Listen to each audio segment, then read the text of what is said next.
Welcome, everybody. Eric Johnson or EJ the DJ with you. And coming up this June, it is the Milligan June Jubilee, Friday, June 7th.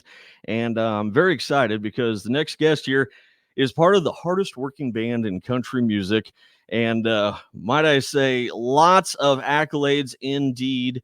25 plus years of hits, 2 number ones, 3 top 10s. 6 top 40s. Heath, am I saying that about right? Brother, let me tell you something, EJ. You said that exactly the way we rehearsed it. Thank you, buddy. I Good love job, it. man. And you didn't have to pay me the $20. That's right. Ladies and Well, gentlemen, it's Heath, the lead singer of Ricochet, joining us here. I appreciate the time, my friend. How you doing? I'm doing good, EJ. We're just hanging out here at the Rockin' W Ranch and trying not to get wet. I was going to go outside and try to get a little work done today, but then it looked like it was going to rain on us, and so it's been a inside day so far. The one thing I do like about it too, just on a personal note, that you're a rancher, and you work hard out there in the field. I was Vian, Yes. Oklahoma, right? Just outside Yeah. of town, correct? I live just north of the town of Vian, Oklahoma, on a small ranch called the Rockin' W. Yeah. It's a ranch that I grew up on as a child, so I'm happy to be back home. I lived in Nashville for 15 years, exactly. Actually, I moved out there May 18th, 1993, and I built my career and moved back home. I got the last load of stuff, moved back here to the ranch on May 18th, 2008. So I was there exactly 15 years. And I tell people, especially the guys that helped me move back, I tell them, say, you know what? The next time you help me move, you'll be moving my dead body to the funeral home because I ain't never leaving this place ever again. This is home now, Well, and you stick to your roots, and I love that about you. What was it that did you just not like about Nashville that you just said, forget it, we're going back home? Well, I felt like, if I'm being honest, I felt like Nashville was done with me long before I was done with Nashville. So we had lost our record deal with Columbia Records in September, I believe, of 2000, and I hung out there for quite a while. In 2004, I lost my dad, and I grew up an only child. I have biological siblings, but I grew up in an adopted home here at the ranch, and Gotcha. I was raised an only child, and so I didn't. It wasn't like I had brothers and sisters I could turn to come take care of my mom and take care of the ranch. I was it. I was the only one, and it still took me a while to figure out that it was time to come home. I was paying people to do the things that needed to be done here at the ranch. Haul my hay and take my cows to market and make sure they got fed and stuff. I was paying hired hands to do that. When I finally just realized, man, what am I doing? My son was almost ready for kindergarten, and I really was not really sure. I wanted him to grow up in Tennessee. I kind of wanted him to grow up in Oklahoma the way I did. Yeah. And so I talked to my wife about it at the time. I was married at the time, and I told her, I said, you know what? I think if we're going to make the move, now's the time to do it before Dustin starts to school. Let's go back home. We'll buy ourselves a lake house. My mom was still alive at the time, but she wasn't in good health, and so that was another reason to come home. And so I just decided it was time. And nothing really negative against Nashville. I believe every artist has their career goes through cycles. Every artist is cyclical. And if you're lucky, you get a second cycle. We didn't necessarily get that second cycle till now. I mean, our cycle is coming back around. 90s music is huge right now. So We're lucky in that sense. But the whole time I was in Nashville trying to get another major label record deal, it just wasn't happening for us. And so I told the guys, I said, look, guys, I'll try to figure out a way to get here on the weekends that we're going out on the road. But I'm going back to the ranch. I'm going back home to take care of my mom and take care of the ranch and to get Dustin enrolled in school. And that was the plan. And that's what we did. In 2008, we came home. Do you feel like radio kind of changed in a way for you guys in the heat of the moment? I guess did just kind of shift differently? If I'm being honest, radio was sort of the driving change. I don't know if it's sort of like the chicken and the egg thing. Which came first, the chicken or the egg? Which changed? Was it radio or was it the music? Did Nashville decide that they were going to start putting out bro country? And then the type of music I was making and my buddies in Diamond Rio and all the other bands out there that had a particular sound that really didn't fit that bro country mold. we sort of kind of got forgotten about there for a little while. And you know, and I'm not bitter about it. Like I said, music is cyclical; it goes through cycles. Mhm. And you know, I always know that it's going to come back around to a traditional sound eventually, because that's our roots. That's where what everybody knows is country music. You know, the strong instrumentation of fiddle and steel guitar and good twangy guitars, as opposed to, well, I don't know, bro country. I mean, there's really Yeah. only, but did you put on a, you know, put on a Dirk Bentley or a Rascal Flatts CD, and you'll hear a completely different sound than if you put on a Diamond Rio or a Ricochet CD. It's just, and I still say CDs Yeah. because that's kind of what I think in terms of how I think. I still think physical units. Yeah. I still think of music as something that can be owned. People don't look at it that way anymore. DJ, or I'm sorry, EJ, Yes, Eric Johnson. I've done a couple of other interviews today. But that's okay. No you have to forgive worries. me. But people don't think of music as something that they want to own anymore. Like Yeah. in my day, I had a huge collection of CDs, and you know, my dad had a huge collection of record albums, vinyl record albums, and you know, maybe I don't know if my grandma and grandpa were wealthy enough to ever afford a Victrola player, but maybe if they did, they would have had, you know, a collection of those big thick acetate records, you know. Mhm. But people thought of music as something you could go purchase and own it and make it part of your collection. They don't look at it that way anymore. It's just something in the air that they bring down to their phone. Most people don't even have a listening device other than this. If you'll think about it, most people listen to all their music on this right here. Yeah. And and not even with earphones or earbuds or anything, just the speaker. That, what a horrible way to listen to music. I mean, I have an actual decent a good. My son just bought me a nice turntable, so I'm getting back into vinyl again. Our new album has been released on vinyl. The Yep. Ricochet Hits and More Then and Now project Way is. to segue that. I love Yeah, that. hey, how about that? See, it's not my first interview, brother. That's Not my right. first rodeo. So anyway, but yeah, I think we're finally getting back, with vinyl being such a big deal nowadays. People are finally getting back into the idea that you can own music again. It's not just something you snatch out of the air and you rent it, you stream it for a little while, and then you let it go away. You know, it takes something like 80,000 streams to equal the revenue that one purchase of a CD. Like a Yes. $20 CD, if you pay $20 for, then that the money that goes into the artist's pocket, the person who created that music, is equal to 80,000 streams. Think of it. That's how unfair the whole streaming Yeah. world and owning of music has become these days. So, you know, I don't know. I don't want to get off on that. That's a No, whole no, nother show right there, brother. yeah, I know. We don't have a six pack or enough time in the world to talk Uh-huh. about that, but you're speaking the damn truth because quite frankly, I DJ on the side and I, doing weddings and whatnot. And I tell you what, I got my binder book. You remember the old binder books with the Hmm. sleeves, and I got all the CDs tucked away in there. And everybody's like, "All stream, it'll be easy for you." No, you really know what you're doing. You pull out the old book, the old Yeah. Bible as I call it, and you go through and you Well, find the right one. streaming is easy and it's all fun and games until it locks up or you lose the internet connection. You know. Exactly. Yep. Yep. You know, Then all of a sudden, yeah, your uh-huh. logic goes out the door. No, you never had to buffer a CD. You never had to wait Nope. for a CD to buffer. You know. Exactly. Exactly. I just love it, man. I tell you, like I said, more time than any, but I know your time's precious. But and especially with your time in, people might know you being a part of the lead singer with Ricochet, but there's been so many different names and areas and stuff like that. How many different name changes has the band come about before you finally set in going, "Hey, here's my crew, here we go, let's roll"? Well, I put together the group Ricochet. Yep. You know, contrary to what you might see on Facebook with some of the old members, Jeff and Junior Bryant started a band called Lariat, Mhm. and they had a very successful band going. And Jeff and Junior Bryant were the original brothers of Ricochet. I moved to Nashville in May 18th, 1993, to join the group Lariat. Mhm. Well, shortly after I moved, I mean, I left everything behind. I finally made the big move, the move I'd been thinking about and hoping for my entire life, the move to Nashville, Tennessee. And they had told me, said, "Hey, we got some people, some record labels looking at us, and we're hoping that this time next year we might have a record deal, and then maybe the year after that something on the radio." Well, right after I moved to town to join this group, it sort of disbanded.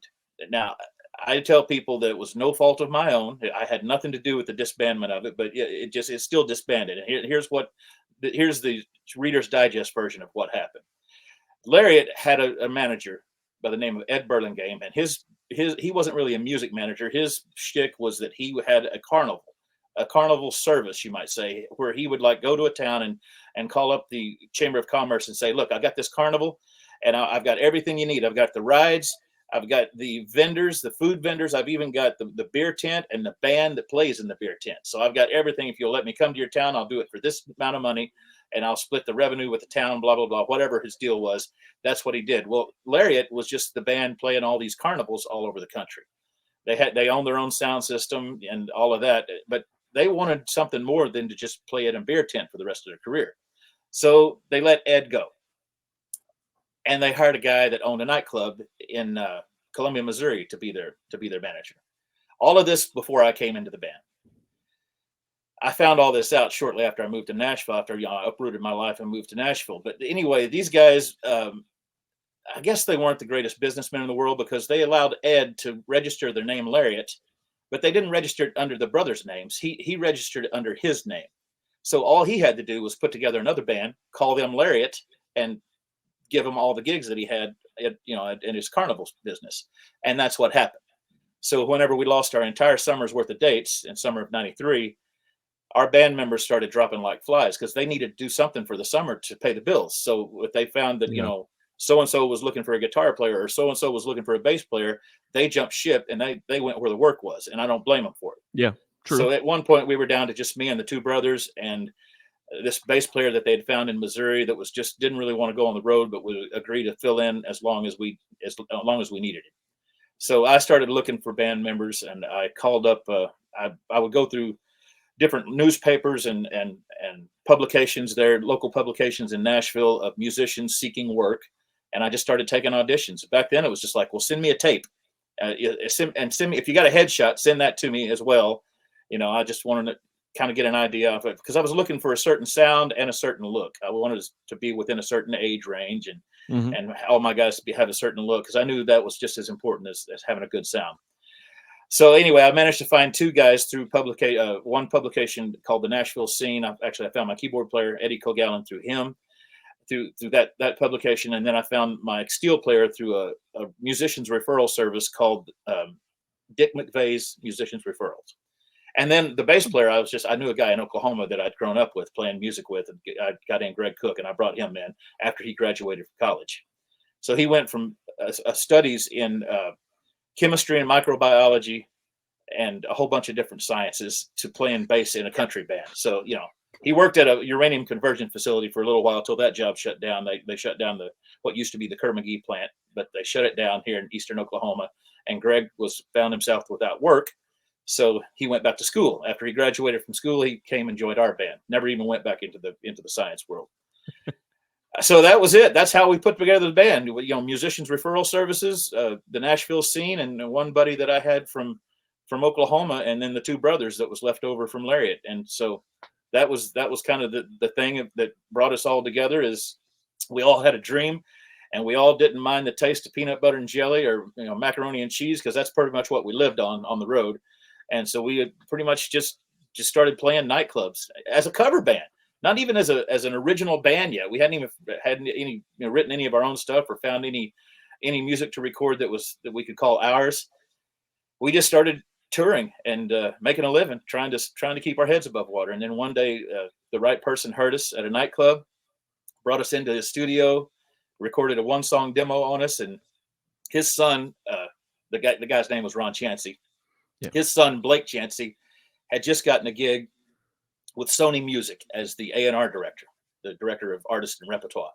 And so Blake heard it and decided to have some of the other guys come out and listen to us at a live performance in St. Louis. And they decided to sign us to what they call a developmental deal. So we went into the studio again to record 4 songs as a developmental project. And those 4 songs, every one of those songs made the first album. And then they gave us a full-blown record deal after that. And then after that, everything was just a whirlwind. Hey, that's that. Wow. That's the Reader's Digest version. that is a heck of a journey. And of course, you're led to what is now Ricochet, which is at one time the most misspelled band name The And most misspelled band name. Well, when Shenandoah broke up there for a little yeah, while, we were the most misspelled band in country music. Yes. I don't know if oh, they give awards for that or not, but I guarantee you, us and Shenandoah won it. Yeah, I was gonna promise say you. not as big as the Oklahoma Music Hall of Fame. Darn you! I'd say congratulations on that Well, one. thank you. Hey, Yeah, you got it back. There it is. there it Yeah, is, buddy. yeah. See, Oklahoma Music Hall of Fame, folks, right much there. deserved, my friend. Much deserved. I Congrats. can't believe it. I still can't believe it to this day, honestly. I'll put that back later. I Yeah, we're in the same hall with Merle Haggard and Toby Keith, our friends in Restless Heart. Actually, two of the guys from Restless Heart drove in to do our induction. It was pretty cool. It was very neat. Wow. And they played our set with us that night too. So, initial like gut reaction. What was going through your head when you got the phone call? Hey, congratulations. Guess what? You know. Oh man, when I nearly ran off the road. I was driving when the director of the Oklahoma Music Hall of Fame called me up and said, "Hey, we had a vote last night, and it was unanimous, and you guys are going to be part of the class of 2023." And I said, "Wow!" I had been kind of associated with the hall for quite some time. Actually, right after I moved back home from Nashville in 2008, I sent an email to the director and didn't hear from anybody for over a year. They ended up changing directors, and a gentleman named Jim Paul Blair called me up and said, "Hey, I'm going through some old emails here, and I noticed that you sent us one, and we'd love to have you come out and be part of the hall, even if it's just you by yourself. I understand you're the only one that lives here in Oklahoma now." And I said, "Well, yeah, most of the guys still live in Nashville." And I said, "I'd love it." So I just started going out there and doing little acoustic shows at the hall, and just kind of, whenever they would have an induction ceremony, I would maybe sing the national anthem to start it off with, that sort of thing. And so it was pretty cool. And I never really expected that we would be members, but Why? kind Why is that? Why is well, that? because the band has gone through so many changes, not name changes. As I said, we started off at Lariat, and Yeah. then we ended up as Ricochet, and we've been Ricochet ever since. That's ever since 2000, ever since 1993 when I moved to Nashville and had to rebuild the band. Yeah. Did I never tell you that story? The owner of the new manager owned a nightclub called the Silver Bullet, Yeah. Yeah. and the Silver Bullet is where we kind of played since we had lost most of our gigs that summer. We played there pretty much the whole summer of '93. And so they said, "Well, we can't keep calling you guys Lariat. Obviously, Ed owns that name, and so we need a new name." And I said, "Well, it ought to be something that's like 3 syllables, like Alabama. Well, that's 4 syllables. Restless Heart, that's 3. Yeah. Exile, that's 2. It should be That'd something kind of short. yeah. Yeah. Something that's memorable that people will stick in people's heads." And Steve was like, our manager was like, "Well, how about the Silver Bullet Band?" Because he owned a club called the Silver Bullet. I said, "Steve, you're an idiot. That Bob Seger has been using that name for over 30 years now. With the silver. Anyway, he should have known Good that." call. Good Yeah. call. So anyhow, his wife Paula came up with the idea that the Silver Bullet presents Ricochet, and she thought that would look cool on the sign out front, and it did. And then we realized that we were the most misspelled band in country music a few years later. Like after Shenandoah broke up, we were like, "Oh man, nobody can spell our name." There was a guy in West Virginia, the mayor of Yeager, West Virginia, misspelled it so badly on a check. I told him, I said, "I don't think my bank's going to cash that." It's like he was trying to spell banquet or something. He's put a Q in it.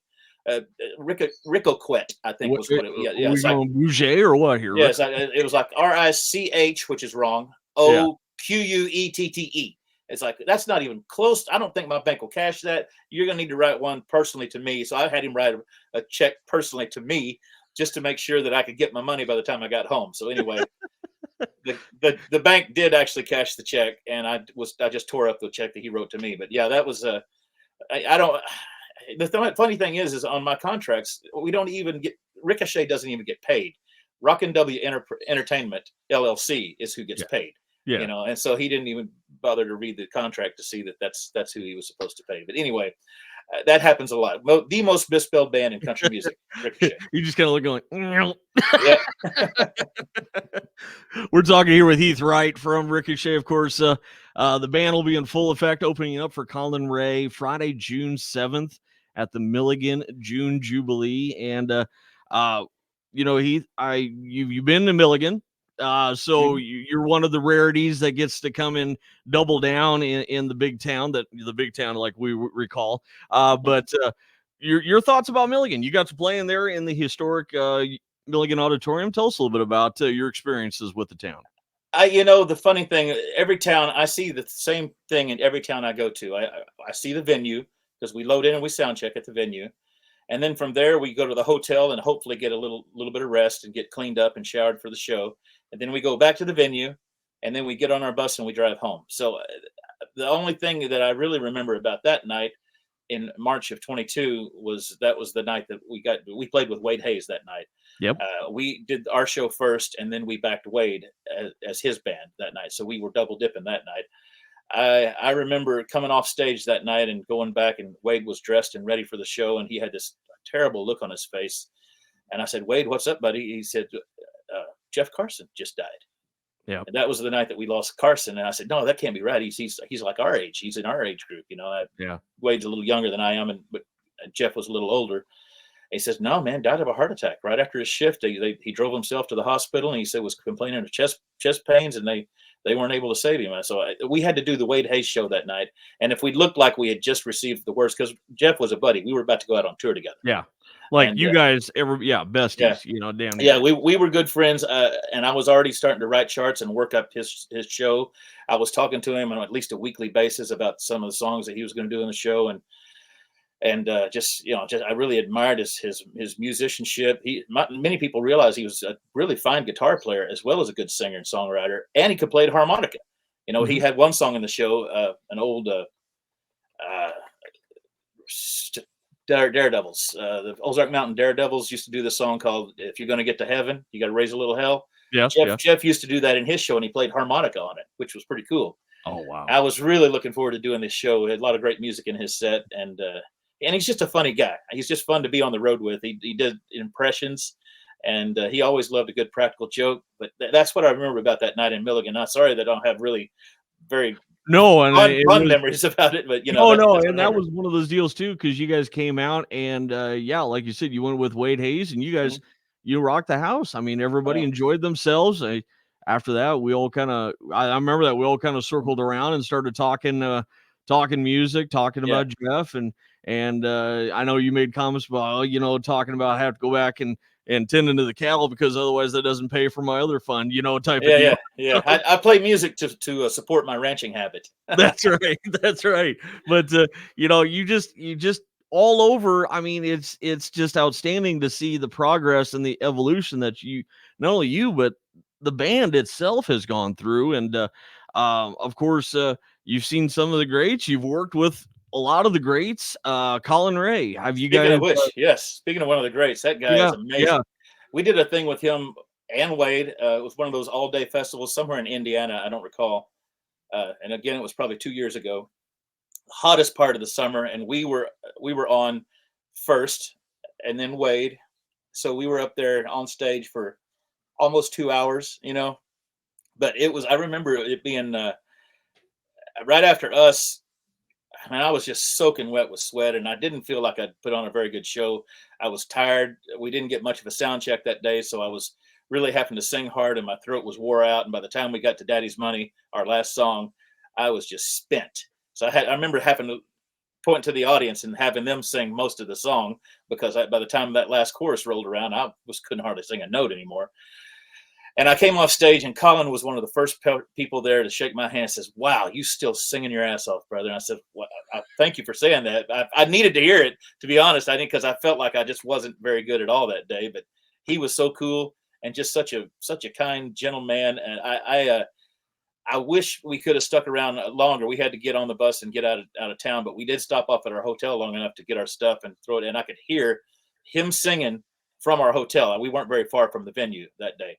And I remember thinking, good Lord, he's bragging on my vocals. That guy still sings his tail off.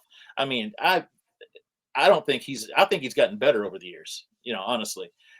I'm looking forward to singing with him. I'm hoping I get a good night's rest the night before so that I'll be on, because I don't want to have to take the stage and not give it 100%, not be able to be 100% with Colin Ray going to be right behind us, Well, and honestly, you guys too. I mean, you guys haven't skipped a beat after all these years, and hell, I think you're at your prime. I mean, God's honest truth. I think this is going to be such a damn good show here in Milligan that people are just excited because, for one, you guys are well versed in the 90s country, which is going to be good for the crowd. And not a lot of people have gotten to see Colin Ray in Nebraska for quite some time. So having that 1-2 punch is going to just be just an awesome night. Oh, I agree. I'm looking so forward to it. As I said, Colin is a class act, and he's just a singing situation. It's gonna be a fun day. All of our Nebraska friends and family need to come out and enjoy it, because who knows when we'll be back. Exactly right. We're talking here with Heath Wright ahead of our big concert here Friday, June 7th, down in Milligan, the Milligan June Jubilee. And Heath, before we go, I got some little fun tidbits, just kind of All right. get to know you type of deal. If you don't All right. mind, You bet. we'll shoot Sure. from the hip here. Of course, big in band back in high school. Tell us a little bit about what you did in high school and why band is so important. Well, I joined band in the 5th grade. It was pretty apparent that I wasn't going to be an athlete. Back then, I was tall and skinny and not very coordinated. I could barely walk across the house without tripping and falling. So I knew, but I always had a love for music. I grew up in a house that had music going 24/7. It seemed like, from the time I got out of bed until the time I went to bed that evening. The only time we turned the radio off was to sit down and have dinner and chat, as family. Yeah.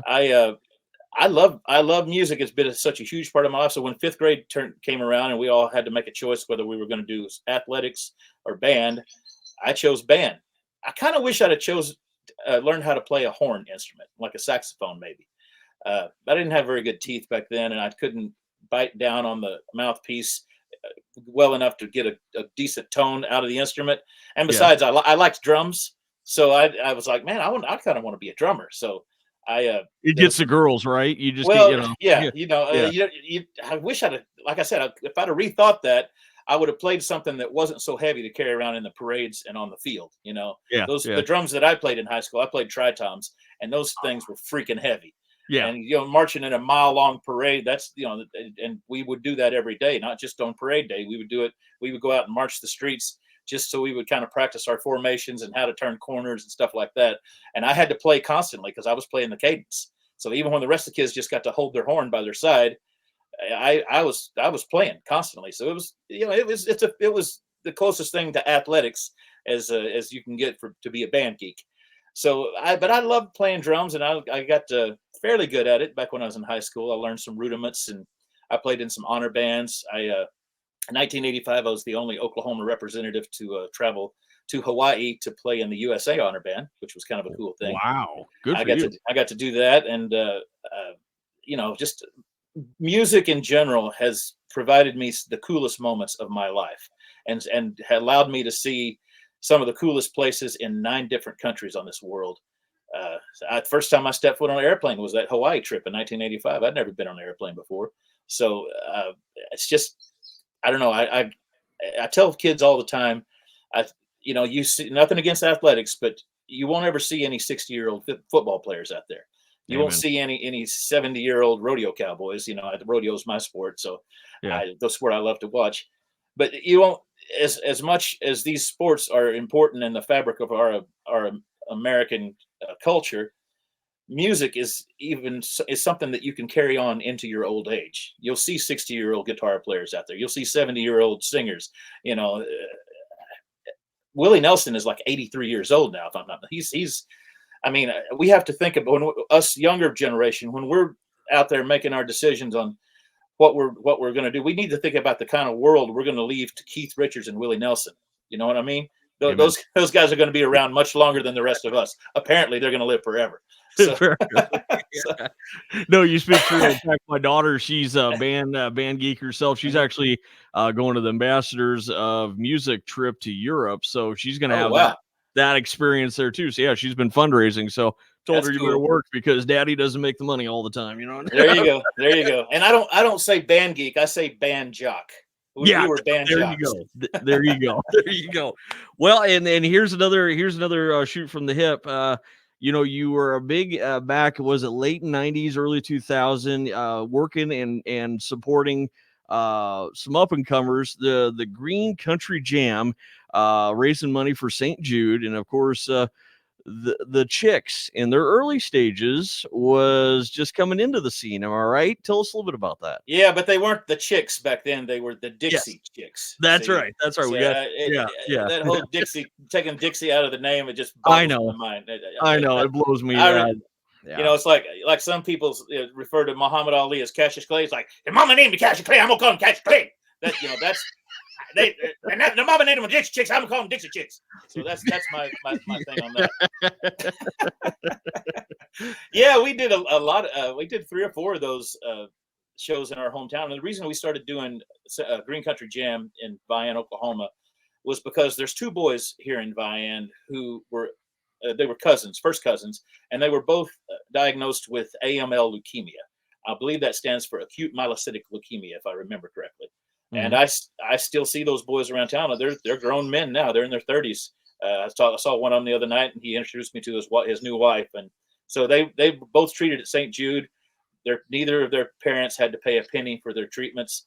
And me and Greg, the other gentleman from Vian who was in the band at the time, Greg Cook, I told him, I said, man, if we are ever in a position that we can raise money for this organization, that's the organization we need to do it for.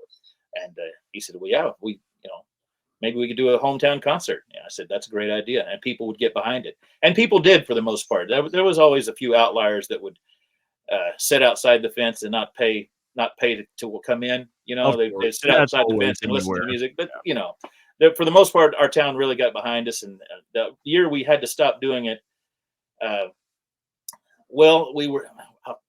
start at the beginning. We were scheduled to do a show on September 6th. Excuse me. September 16th, 2001. Well, you know what happened 5 days before that, September 11th. Yep.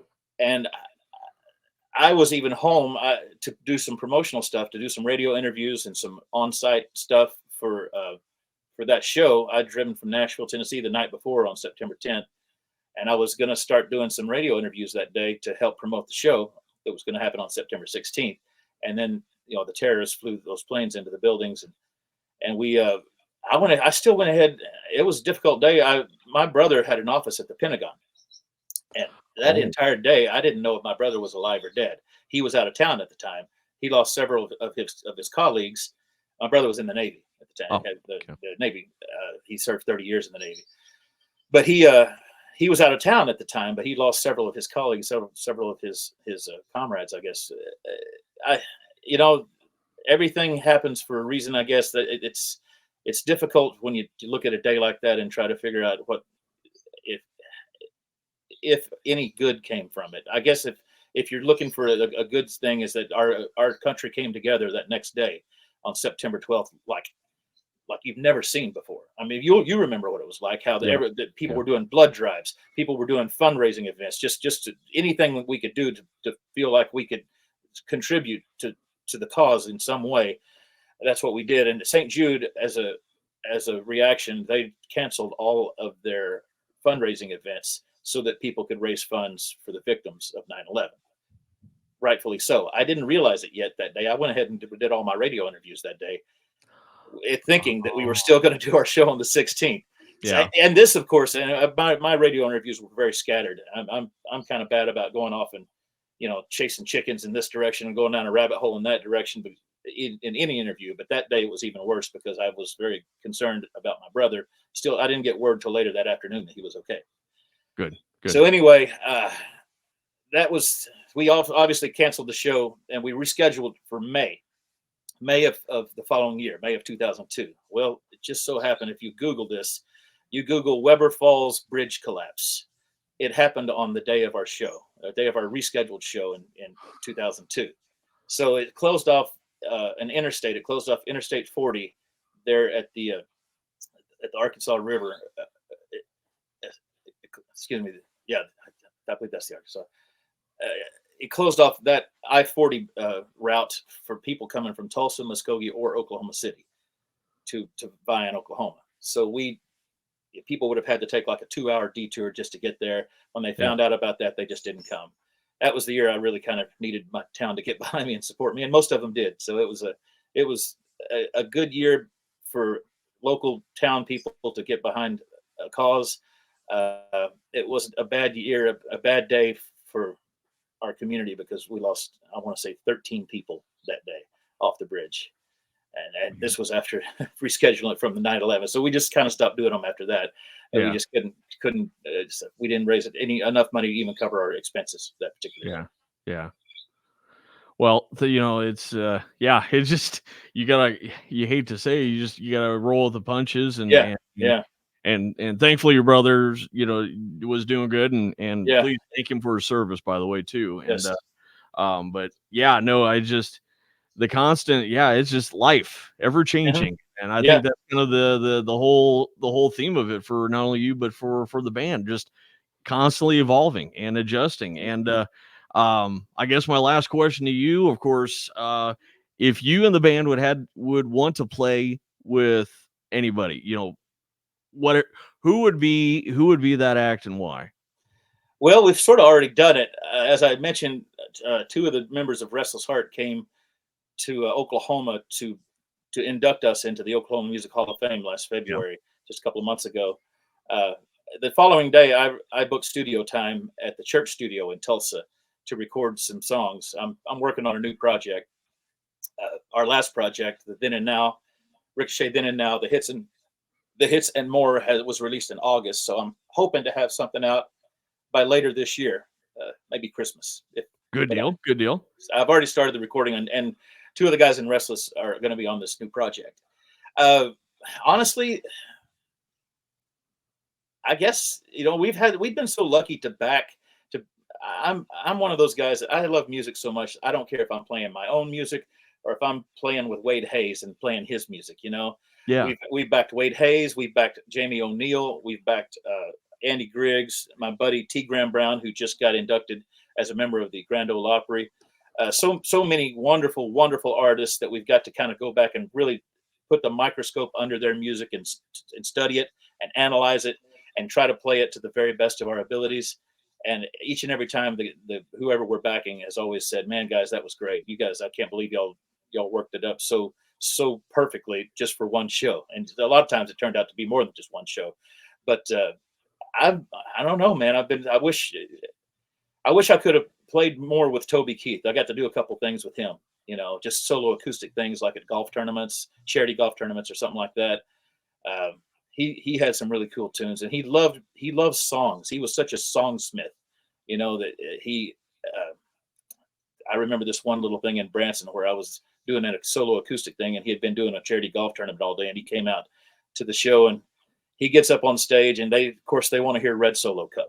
That was Of that was course. the new Yeah. song at the time, and Yeah. I'd never played it before, and I'd only heard it a handful of times by that time. And if I'm being honest, it wasn't my favorite song on the radio, uh, so I never I learned know it. it's Yeah, basically a tribute to him now. Yeah. At this yeah, point. exactly. Yeah, Yeah. as a matter of fact, we did a tribute to him that night at Oklahoma Music Hall of Fame on that particular song. That's the one that they wanted, that the people Ah.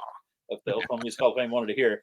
But it's he actually said, "Well, I'll give you the numbers." And there's this thing called the Nashville number system, where if you don't know a song but you've heard it once or twice, and you might not be sure of what the next chord is. Well, if I hold up a 4 and we're in the key of C, well, the 4 chord is a F. If I hold Mhm. up a 5 and we're in the key of C, that's a G. So Mhm. he fed me the numbers throughout that song as I played it. I thought that was kind of a cool moment. I gained a lot of respect for him. He's not just a guitar holder. He actually knows his own songs. He knows his own music. So, or at least he was a lot more multifaceted than people realize. He wasn't just an old redneck from Oklahoma. He was a good musician, a great songwriter, good singer, and not even a great businessman, a phenomenal businessman. I mean, Yeah. the man went from nothing to being, a multi millionaire. So you gotta hand it to him. And yeah, he always he's just true to his roots and taking care of the fans, gone but never forgotten. That's for damn sure. I just a tidbit I found out the other day. That man would take $20 million out of his personal bank account to help fund his local hospital, which I believe he called Kids Corral, if I'm not mistaken. His Yeah. local Oklahoma City, or it might have been in Moore, kids hospital. $20 million a year out of his own pocket, and then he would have fundraising events as well. But he would write the check every year for $20 million and make sure that all the bills got paid that year. And Wow. that's that's being quite the philanthropist, and just having a sense of charity like not many people do. He was a great man. We lost some good ones over time, but we just pay tribute and pay respect the way it does, and listen to through you guys and just playing the hits, and Yeah, that's all you can do is honor them by playing the hits, and true.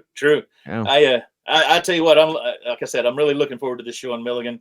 yeah. June 7th. We're not going to be able to stick around very long after that. We got to head to Nashville. We've got an afternoon performance at CMA Fest the next day. So in Nashville, it's a 750-mile trip, I think. So it's going to be tough. We're going to have a lot of fun while we're there. Well, we can't wait to see if they need any information. What's the website they can come check you out at? They can check out our website at ricochetonline.com. And I'll spell it for you because I know nobody can spell it. RICOCHET online.com. Ricochet. Yes. Yes. Yes. It's all that and more, tour dates and whatnot. But hey, don't miss an opportunity. Friday, June 7th, Milligan June Jubilee. I hope we can talk some more, my friend. I appreciate the time. I'll let you get going. And thank you so much for joining me. I appreciate it, man. Appreciate you, EJ. Thanks, man. All right. Take care.